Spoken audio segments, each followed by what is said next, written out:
Online ক্লাসে সকলকে স্বাগতম। ডিপ্লোমা ইন ইঞ্জিনিয়ারিং ইলেকট্রনিক্স টেকনোলজির চতুর্থ পর্বের ছাত্রছাত্রীদের জন্য বিষয়ের নাম networks, filters and transmission lines, বিষয় কোড 66841।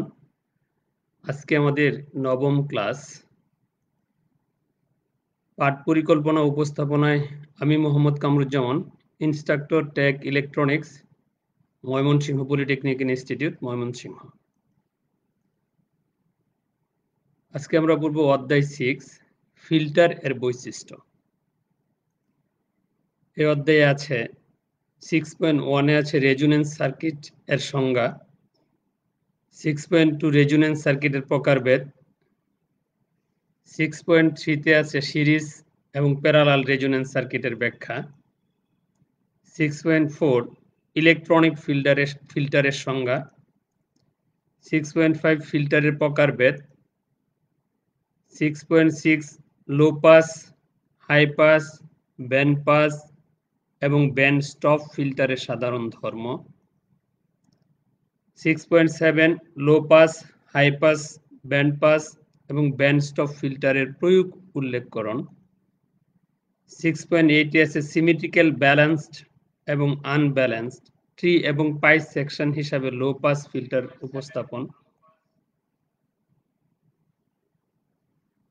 6.9 কানেক্টিং আলফা এবং ক্যারেক্টারিস্টিক্স ইম্পিডেন্স জেড ও থিওরেম।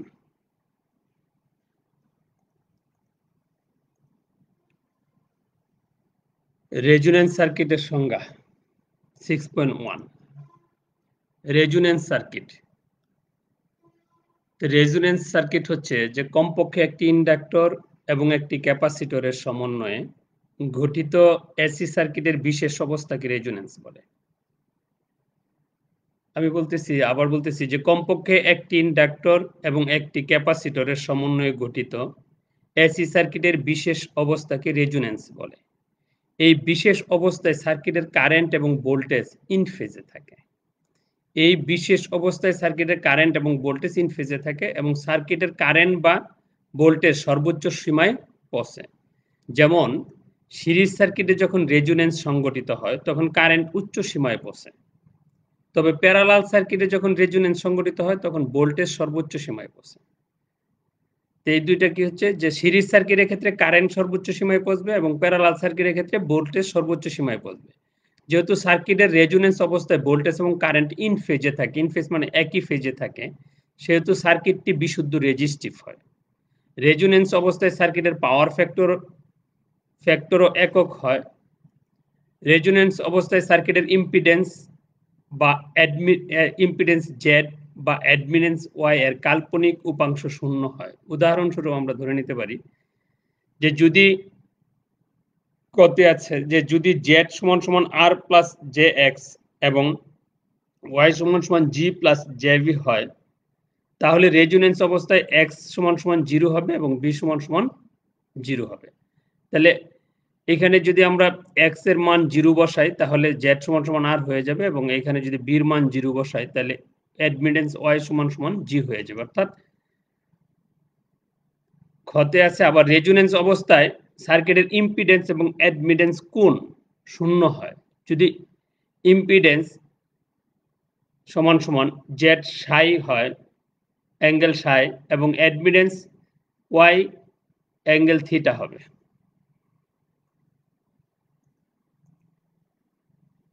রেজোনেন্স সার্কিটের প্রকারভেদ।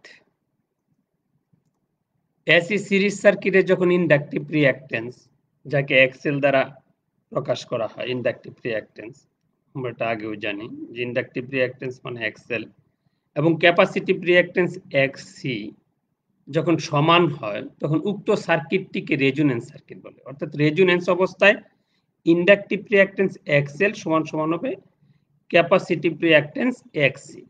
এই রেজোনেন্স সার্কিটকে দুই ভাগে ভাগ করা যায়, এক সিরিজ রেজোনেন্স সার্কিট এবং দুই প্যারালাল রেজোনেন্স সার্কিট।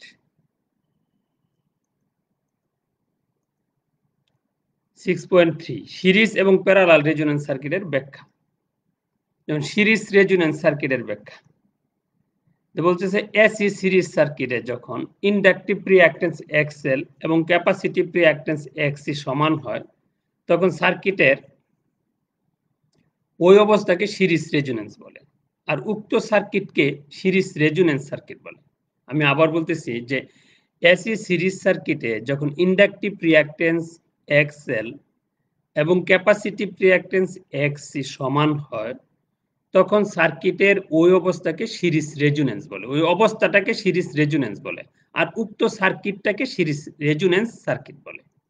যেমন এই যে সার্কিটটা এখানে দেওয়া হয়েছে, একটা এসি সাপ্লাই দেওয়া হয়েছে, এখানে রেজিস্ট্যান্স দেওয়া আছে, একটা রেজিস্টর, একটা ইন্ডাক্টর এবং একটা ক্যাপাসিটর সংযোগে একটা সিরিজ সার্কিট দেখানো হয়েছে। তাহলে এই সার্কিটের যে রেজোনেন্স অবস্থা, এটা একটা সিরিজ সার্কিট, এটা যখন এই ক্যাপাসিটিভ রিঅ্যাকট্যান্স এবং ইন্ডাকটিভ রিঅ্যাকট্যান্স সমান হবে তখন এটা কি রেজোনেন্স হবে, আর এই সার্কিটটাকে বলা হবে উক্ত series resonance circuit.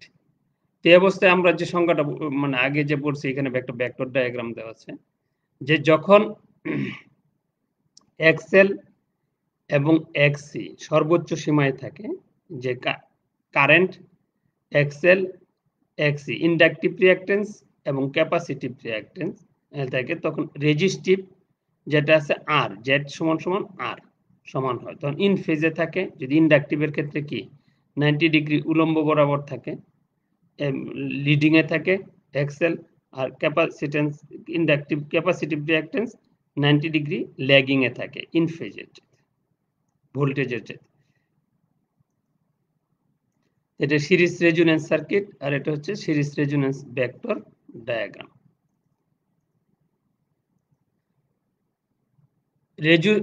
Resonance circuit অবস্থায় এক্সএল সমান সমান এক্সি, আমরা ওই যে সিরিজ সার্কিটটা দেখানো হয়েছে যে যখন রেজোনেন্স অবস্থায় থাকে, তাহলে সার্কিটের মোট ইম্পিডেন্স হবে, এসি সার্কিটের যেহেতু মোট ইম্পিডেন্স হবে জেড স্কোয়ার সমান সমান R square plus XL minus XC whole square. তো এই অবস্থায় যদি এক্সএল এবং এক্সি সমান হয় তাহলে এখানে সমান হয়ে গেলে তাহলে কি হয়ে যাবে, যদি এক্সির পরিবর্তে এক্সএল বসে তাহলে এই জায়গাটা কি জিরো হয়ে যাবে, তাহলে আমরা কি পাবো যে জেড স্কোয়ার সমান সমান আর স্কোয়ার, দুই পক্ষেতে স্কোয়ার তুলে গেলে উঠলে বর্গমূল করলে কি হবে, জেড সমান সমান আর, অর্থাৎ ইম্পিডেন্স সমান সমান রেজিস্ট্যান্স। সার্কিটের পাওয়ার ফ্যাক্টর পিএফ সমান সমান আমরা জানি কস থিটা, তাহলে এখানে থিটার মান এই কস থিটা সমান সমান কি আর বাই জেড, অর্থাৎ আর এবং জেড যদি সমান হয় তার জেডের পরিবর্তে আর বসালে এখানে কি হয়ে যাবে, 1 হয়ে যাবে, অর্থাৎ কস থিটা সমান সমান পাবো 1। থিটা সমান সমান কস ইনভার্স 1, অর্থাৎ থিটা সমান সমান 0 ডিগ্রি।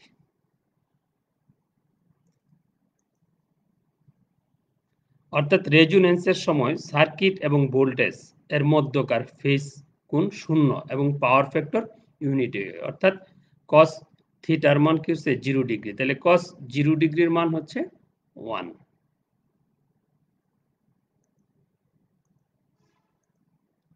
যে প্যারালাল রেজোনেন্স সার্কিটের ব্যাখ্যা, যে এসি প্যারালাল সার্কিটে রেজোনেন্স হয় তখন যখন শাখা কারেন্ট সমূহের উলম্ব উপাদানগুলোর যোগফল 0 হয়, অর্থাৎ উলম্ব উপাদানগুলোর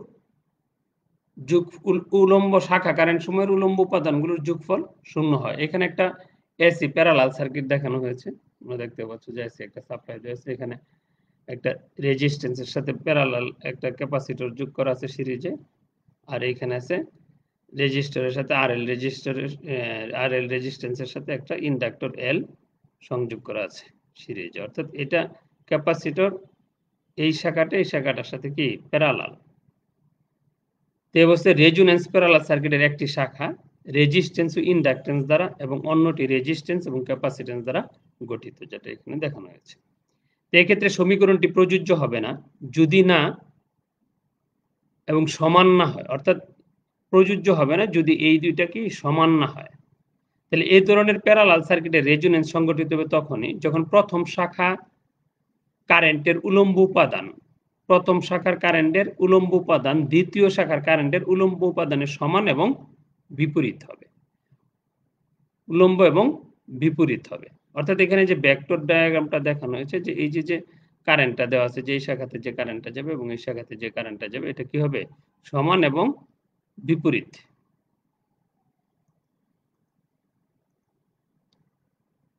ইলেকট্রনিক ফিল্টারের সংজ্ঞা।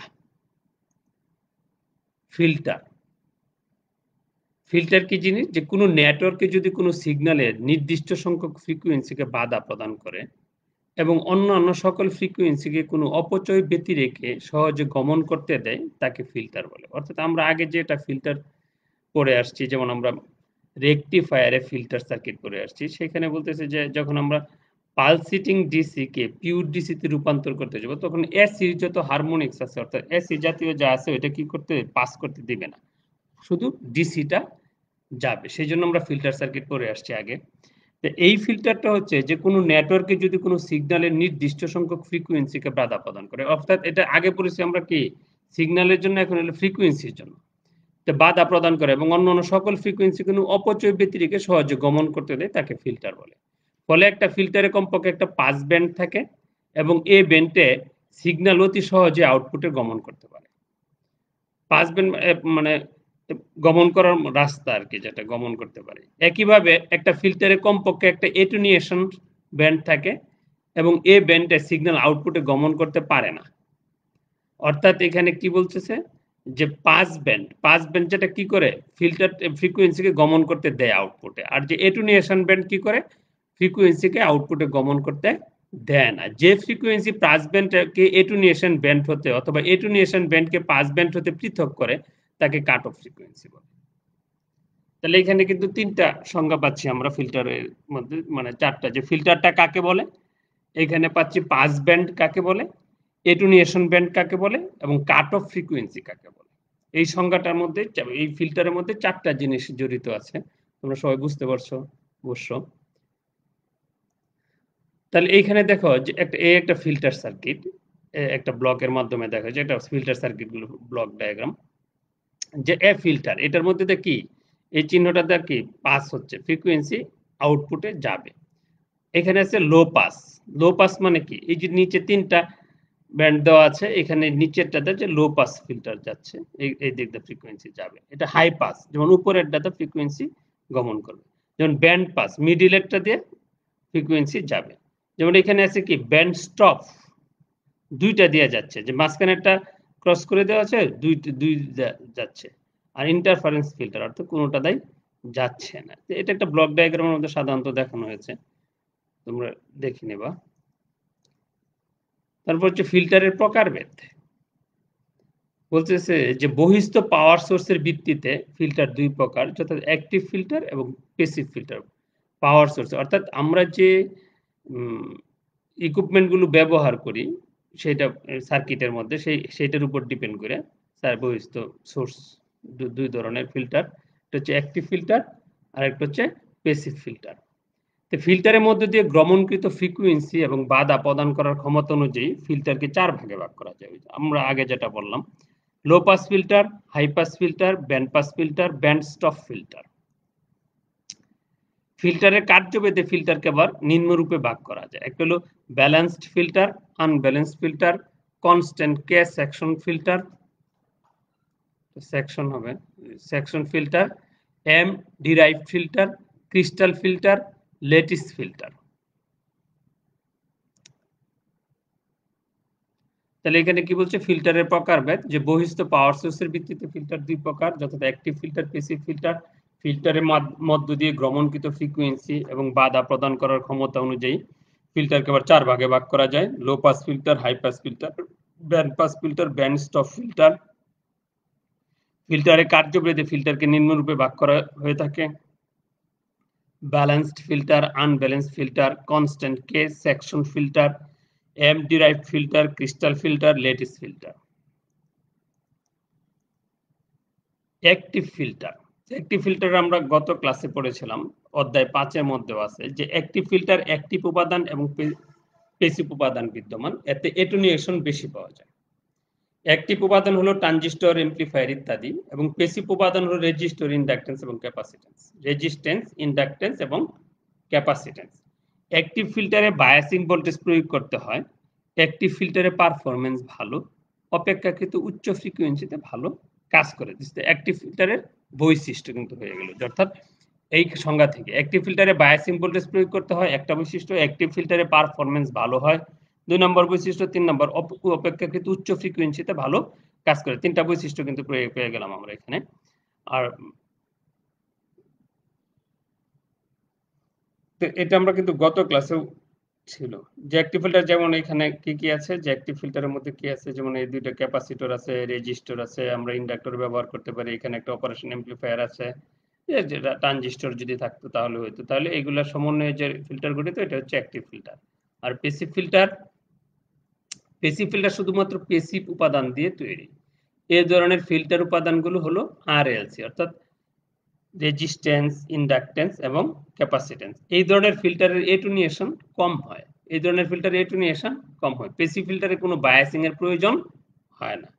এই ফিল্টারের পারফরম্যান্স কম, উচ্চ ফ্রিকোয়েন্সিতে ভালো কাজ করে না। তাহলে প্যাসিভ ফিল্টারের বৈশিষ্ট্য হয়ে গেল, আমরা সহজেই বুঝতে পারলাম। প্যাসিভ ফিল্টার কি, যে এখানে কোনো ট্রানজিস্টর ক্যাপাসিটর নাই। দেখো শুধু ক্যাপাসিটর না, ট্রানজিস্টর এবং অপারেশন অ্যাম্প্লিফায়ার নাই, শুধু কি আছে, অনলি রেজিস্টর, ক্যাপাসিটর এবং যদি ইন্ডাক্টর থাকতো তাহলে ইন্ডাক্টরের মাধ্যমে প্যাসিভ ফিল্টার তৈরি। তারপরে হচ্ছে আমরা আগেরটা বললাম কত, প্যাসিভ ফিল্টার 6.5 মেবি, হ্যাঁ 6.5 ফিল্টারে প্রকারভেদ। আমরা 6.5 থেকেই আমরা চলে গেছি 6.9, মাঝখানে হলো 6.6, 6.7, 6.8। আমি এটা আলোচনা করব কি করতে হবে। আমরা 6.9টা দেখি, যে কানেক্টিং আলফা এবং ক্যারেক্টারিস্টিক্স ইম্পিডেন্সকে আমরা Z0 বা ZO থিওরেম, এটা কি আলফা এবং ক্যারেক্টারিস্টিক ইম্পিডেন্স থিওরেম। ফিল্টার সার্কিটের ফ্রিকোয়েন্সি পরিবর্তনের সাথে সাথে ফিল্টারের রিঅ্যাক্টেন্স পরিবর্তিত হয়, কারণ ফিল্টার সার্কিট রিঅ্যাক্টিভ উপাদানের সমন্বয়ে গঠিত। রিঅ্যাক্টিভ বলতেছে কি, যে ফিল্টার সার্কিটের ফ্রিকোয়েন্সি পরিবর্তনের সাথে সাথে ফিল্টার রিঅ্যাক্টেন্স পরিবর্তিত হয়, কারণ ফিল্টার সার্কিট রিঅ্যাক্টিভ উপাদানের সমন্বয়ে গঠিত। এখানে এটুনিয়েশন কনস্ট্যান্টের মান দুইটি বিষয়ের উপর নির্ভর করে। এক নম্বর শর্ত, যখন আলফা ইকুয়াল 0 হলে যে রেঞ্জের ফ্রিকোয়েন্সির জন্য ফিল্টারের ক্যারেক্টারিস্টিক ইম্পিডেন্স ZO বিশুদ্ধ রেজিস্টিভ বা বাস্তব হয়, তবে ওই ফ্রিকোয়েন্সির এটুনিয়েশন কনস্ট্যান্ট আলফা ইকুয়াল 0 হয়। আমি আবার বলতেছি প্রথম শর্তটা, আলফা ইকুয়াল 0 হলে যে কি হবে, যে রেঞ্জের ফ্রিকোয়েন্সির জন্য ফিল্টারের ক্যারেক্টারিস্টিক ইম্পিডেন্স Z0 বা ZO বিশুদ্ধ রেজিস্টিভ বা বাস্তব হয়, তবে ওই ফ্রিকোয়েন্সিতে এটুনিয়েশন কনস্ট্যান্ট আলফার মান 0 হয়। আলফা মান হচ্ছে এটুনিয়েশন কনস্ট্যান্ট।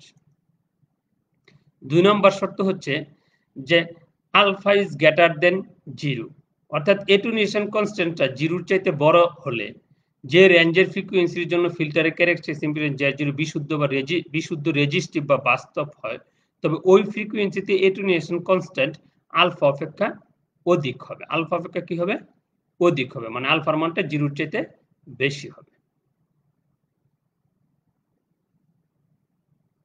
এটুনিয়েশন কনস্ট্যান্ট মানের চাইতে বেশি বড় হবে।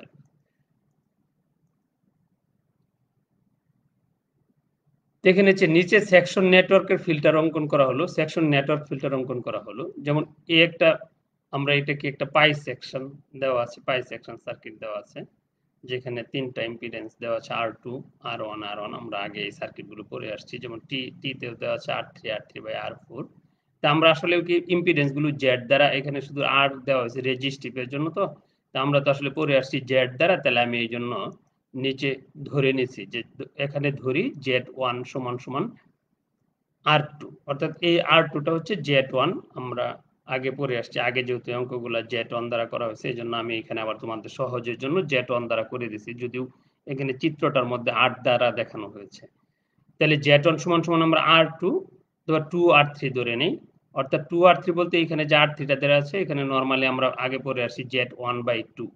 Z1/2 যেহেতু, তাহলে এই জন্য Z1 যেহেতু এখানে ধরা হয়েছে, তাহলে এই জন্য 2R3 ধরা হয়েছে। আর এটা সমান সমান ধরছে JX1, আর Z2 সমান সমান R1। Z2 সমান সমান কি R1, অথবা এখানে 2R4। Equal jx2। তাহলে আমরা ক্যারেক্টারিস্টিক্স ইম্পিডেন্স যেটা Z0t পড়ে আসছি আগে 7 নাম্বার বা 6 নাম্বার ক্লাসে, তো সেইখানে যে সমীকরণটা আমরা পেয়েছিলাম, যে ভ্যালুটা পেয়েছিলাম ক্যারেক্টারিস্টিক ইম্পিডেন্সের, যে √Z1² 4 প্লাস Z1 Z2। তো এই সমীকরণটার মধ্যে এই ইকুয়েশনটা বা এটা যদি তুমি একটা ফর্মুলাও মনে করো যে ক্যারেক্টারিস্টিক ইম্পিডেন্স সমান সমান কত, তাহলে সেই ক্ষেত্রে আমরা এইটার মানটা যদি কাল্পনিক ভ্যালুগুলো বসাই, যে জে এর যে মানগুলো আছে, যেমন Z1 সমান সমান আমরা এখানে ধরছি কি jx1, সেই jx1 যদি বসাই, তো jx1 বসাইলাম স্কয়ার বাই 4, আর এখানে Z1 Z2 এর মান বসাই দিলাম jx1 jx2। তাহলে এই এর মানটাকে j স্কয়ার x1 x2 হয়ে যাবে, আমরা যদি সহজ উপায়ে ধরি, আবার এইখানেও j স্কয়ার হয়ে যাবে। তো j স্কয়ার কাল্পনিক ভ্যালুর ক্ষেত্রে হচ্ছে j স্কয়ার সমান সমান -1। আমরা যদি সেই মানগুলো বসিয়ে এখানে সমাধান করি, তাহলে আমার সমীকরণটা দাঁড়াবে যে characteristic impedance equal √x1 by x1 by 4 plus x2। এটা যদি আমি 1 নাম্বার ইকুয়েশন দেই, এইটা করার ক্ষেত্রে যে 1 নাম্বার ইকুয়েশন দিলাম, তাহলে তোমরা যদি এইটা হয়, তাহলে অনুরূপভাবে আমার এটা টি সেকশনের ক্ষেত্রে যদি যাই, এই সার্কিটটার ক্ষেত্রে যদি এই ইকুয়েশনটা পাওয়া যায়, তাহলে পাই সেকশনের ক্ষেত্রে, অর্থাৎ এই সেকশনের ক্ষেত্রে অনুরূপভাবে আমি এই ভ্যালুগুলো আবার বসাইলে আমার যে সমীকরণটা আগে ছিল, আমরা যেটা পাই সেকশনের ক্ষেত্রে যে ক্যারেক্টারিস্টিক ইম্পিডেন্সের যে সমীকরণটা পেয়েছি, সেখানে যদি আমি এই কাল্পনিক ভ্যালুগুলো বসাই দিই, jx1 jx2 যদি বসাই, তাহলে আমরা কি পাবো সেটা একটু দেখি। যেটা সমাধান করার পর আমার আসবে যে সমীকরণটা দাঁড়াবে যে -x1 x2 by -x1 x1 by 4 plus x2 whole root over. তাহলে এটা আমার 2 নম্বর সমীকরণ হবে। তো এই দুইটা সমীকরণের সমন্বয়ে বলতে পারি যে আমরা জানি কি এটুনিয়েশন কনস্ট্যান্ট যেটা e to the power gamma is by ir, সেটা ইকুয়াল কি হয় 1 plus z1 by 2 z2 plus z0 by z2। এখানে আলফা সমান সমান কি যে is বাই ir। সেই উপরের 1 নং ও 2 নং সমীকরণ নির্দেশ করে যে characteristic impedance x1 by 4 plus x2 যে ভ্যালুটা আমরা নিচে পেয়েছিলাম, যে এর উপর নির্ভরশীল, অর্থাৎ এই ভ্যালুটা যা হবে এর উপর ক্যারেক্টারিস্টিক ইম্পিডেন্স ডিপেন্ড করবে। যেহেতু পাই সেকশনই হোক বা টি সেকশনই হোক, টি সেকশনের জন্য ক্যারেক্টারিস্টিক ইম্পিডেন্স হোক অথবা পাই সেকশনের জন্য ক্যারেক্টারিস্টিক ইম্পিডেন্স হোক, এটার যে হরের মানে ভ্যালুটা আছে, হর যা আছে, অর্থাৎ x1 বাই 4 প্লাস x2 এর উপর নির্ভর করবে, কারণ এর পরিবর্তন হলে যে ভ্যালু আসবে সেটার উপর ডিপেন্ড করবে। এখানে উল্লেখ করা যায় যে x1 এবং x2 রিঅ্যাক্টিভ উপাদানের ফলে x1 into x1 by 4 plus x2 এর মান পজিটিভ বা নেগেটিভ উভয়টাই হতে পারে। যদি পজিটিভ এবং নেগেটিভ উভয়টাই হয়, তাহলে এটার ভ্যালুটা কি হবে আমরা একটু দেখি। যদি ধরি, আমরা ধরে নেই যে x1 by 4 plus x2 equal plus minus a, এটা আমি 4 নম্বর সমীকরণ দিলাম। যদি এখন x1 by x1 plus x2 by x2 এই ভ্যালুটাকে মাইনাস a ধরি, একবার প্লাস a ধরবো, একবার মাইনাস a ধরবো, তো এই মাইনাস a হয়, তবে 1 নং ও 2 নং চিত্রের যে এই ক্যারেক্টারিস্টিক ইম্পিডেন্স টি সেকশনের জন্য যে ক্যারেক্টারিস্টিক ইম্পিডেন্স আছে এবং পাই সেকশনের জন্য যে ক্যারেক্টারিস্টিক ইম্পিডেন্স আছে, এর মান পজিটিভ এবং বাস্তব হয়। এই অবস্থায় ফিল্টার সার্কিটের ইনপুট সিগন্যাল হতে পাওয়ার গ্রহণ করে। এই অবস্থায় কি করে, সে বলতেছে যে এইখানে দুইটা ইম্পিডেন্সই এর মান কি হবে পজিটিভ এবং বাস্তব, অর্থাৎ পজিটিভ মানে ধনাত্মক এবং বাস্তব হয়। এই অবস্থায় ফিল্টারের সার্কিটের ইনপুট সিগন্যাল হতে পাওয়ার গ্রহণ করে, কিন্তু রিঅ্যাক্টিভ উপাদান এই পাওয়ার অপচয় করতে পারে না। আমরা দেখি না যে এটুনিয়েশন কনস্ট্যান্ট নির্ণয় করা যায় নিম্নলিখিতভাবে, যেমন is বাই ir, ওই যে আমরা যে সমীকরণটা দিলাম, এটা 3 নং সমীকরণ হবে। এই 3 নং সমীকরণে যদি এই বেটা বসাই, তখন কাল্পনিক মানটা বসাইলে আমি is ir এর মান এরকম আসতে থাকবে। যদি বসাই সমাধান করি, মানগুলো বসায় কাল্পনিক মানগুলো বসায় আমি যদি সমাধান করি, সমাধান করার পর আমাদের ভ্যালুটা হবে এরকম, যে এখানে দেখো যে ভ্যালুটা পাইছি যে is বাই ir 1 এত পাওয়া গেছে। এখন যদি এখানে মানটা বসাই দিই আমরা আগের সমীকরণ অনুযায়ী, তখন আমার ভ্যালুটা আসবে এটুনিয়েশন কনস্ট্যান্ট is বাই ir সমান সমান এই রুট ওভার এই ভ্যালুটা চলে আসবে। যদি এই ভ্যালুটা আসে, সেই ক্ষেত্রে আমরা পাচ্ছি যে সমাধান করার পরে পাবো যে এই ইকুয়েশন, এটা যদি সমাধান করি তখন আমরা পাবো এটুনিয়েশন কনস্ট্যান্ট সমান সমান 1। সুতরাং এটুনিয়েশন কনস্ট্যান্ট আলফা সমান সমান কি হবে, log e to the power is by ir। তো এই is বাই ir মান কত পেয়েছি আমরা 1 পাইছি, যে এটুনিয়েশন কনস্ট্যান্ট এখানে যদি এই মানটা যদি এটার মান 1 হয় তাহলে log e টু দি পাওয়ার 1 সমান সমান কি হবে 0, অর্থাৎ আলফার মানটা পেলাম 0 এই ক্ষেত্রে। সুতরাং যখন কোনো ফিল্টার নেটওয়ার্ক ক্যারেক্টারিস্টিক ইম্পিডেন্সের মান পজিটিভ এবং বাস্তব হয় তখন তার অ্যাটেনুয়েশন কনস্ট্যান্ট হয় 0। তখন তার অ্যাটেনুয়েশন কনস্ট্যান্ট 0 হয়, যেটা আমরা প্রমাণ করে দেখাই দিলাম। আবার যদি আমরা এই মানটাকে পজিটিভ এ ধরি, যে পজিটিভ এই ভ্যালুটা যদি পজিটিভ হয় সেই ক্ষেত্রে আমরা কি পাবো? তখন আমার Z0 এই মানগুলো বসাইলাম। Z0 বা ক্যারেক্টারিস্টিক ইম্পিডেন্স টি সেকশনের ক্ষেত্রে এই কাল্পনিক মান বসানোর পর এটা হবে এবং পাই সেকশনের ক্ষেত্রে এই ভ্যালুটা পাওয়া যাবে। তো এখন যদি আমরা এটাকে সমাধান করি যে অ্যাটেনুয়েশন কনস্ট্যান্ট আমার কত হবে, যে আমরা যে অ্যাটেনুয়েশন কনস্ট্যান্টের যে আগে যে 3 নাম্বার সমীকরণটা আমরা পেয়েছিলাম ওইখানে যদি এই ভ্যালুটা বসাই তখন আমরা সমাধান করার পরে পাবো একটা ভ্যালু পাবো যে অ্যাটেনুয়েশন কনস্ট্যান্ট সমান সমান 1 plus x1 by 2x2 plus root over whole root over bracket x1 square 4x2 square plus x1 by x2। তো এই ভ্যালুটা আমরা পাবো। যেহেতু অ্যাটেনুয়েশন কনস্ট্যান্টের আমরা একটা ভ্যালু পেয়েছি, এটার মান 0 না, সেই ক্ষেত্রে আমরা বলতে পারি যে আলফাটা কি হবে? অতএব অ্যাটেনুয়েশন কনস্ট্যান্ট আলফা সমান সমান log e টু দি পাওয়ার এই ভ্যালুটা আসবে, অর্থাৎ আলফার মানটা একটা ধনাত্মক ভ্যালু আসবে, অর্থাৎ 0 এর চাইতে বেশি হবে। তো সেই ক্ষেত্রে উপরের সমীকরণ হতে বলা যায় যে যখন ক্যারেক্টারিস্টিক ইম্পিডেন্সের মান কাল্পনিক হয় তখন অ্যাটেনুয়েশন কনস্ট্যান্টের মান 0 নয় এবং অ্যাটেনুয়েশন কনস্ট্যান্টের মান পজিটিভ, অর্থাৎ 0 থেকে বেশি হয়। ইহাকে অ্যাটেনুয়েশন ব্যান্ড বলে। ইহাকে অ্যাটেনুয়েশন ব্যান্ড বলে। তো যাই হোক, আজকে আমাদের এটাই 6.9 এইখানে এটাই হলো এবং আমরা বাড়ির কাজটা দেখে নিই যে আমরা কি কি বাড়ির কাজ দিলাম। যেমন আমাদের 6.6 এ ছিল কি যে low pass, high pass, band pass এবং ব্যান্ড স্টপ ফিল্টারের সাধারণ ধর্ম। তা আসলে এখানে আমি 6.6 টা এগুলো তোমরা যে তোমাদের রেফারেন্স বই আছে খুব সহজ সরলভাবে লেখা আছে এবং এগুলো থিওরি, তবু আমি টুকটাক একটু বলে দিচ্ছি তোমাদের সহজে করার জন্য। যে এই ফিল্টারের মান আমরা প্রথমে কিছু লো পাস ফিল্টার। লো পাস ফিল্টার কি জিনিস?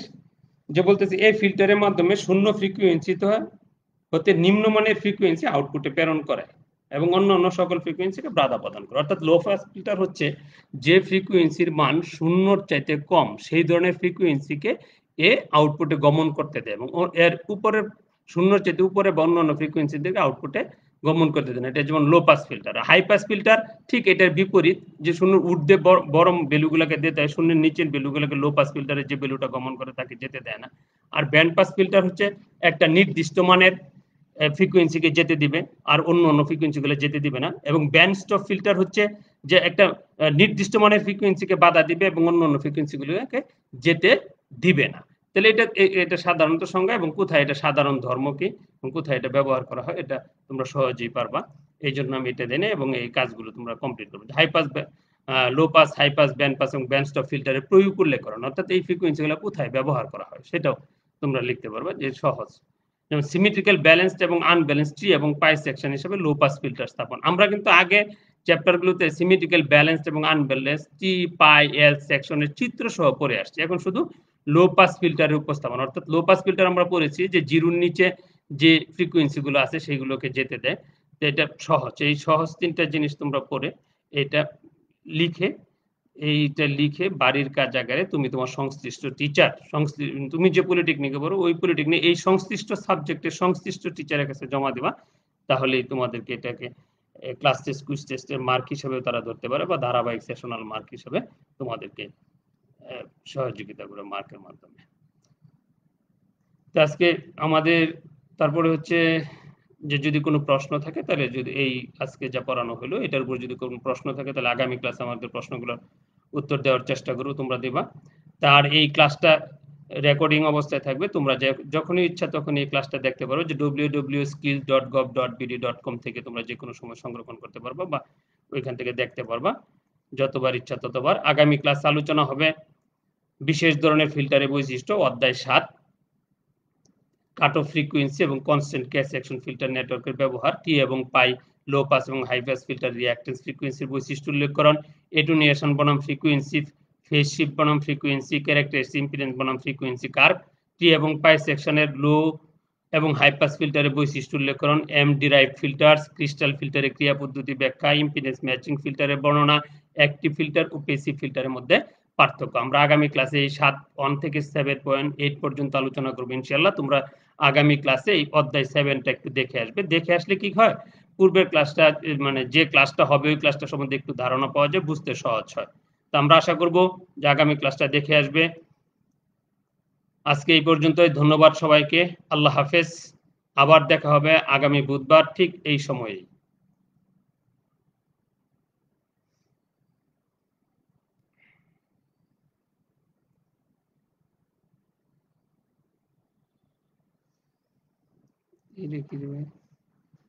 This thesis available right now.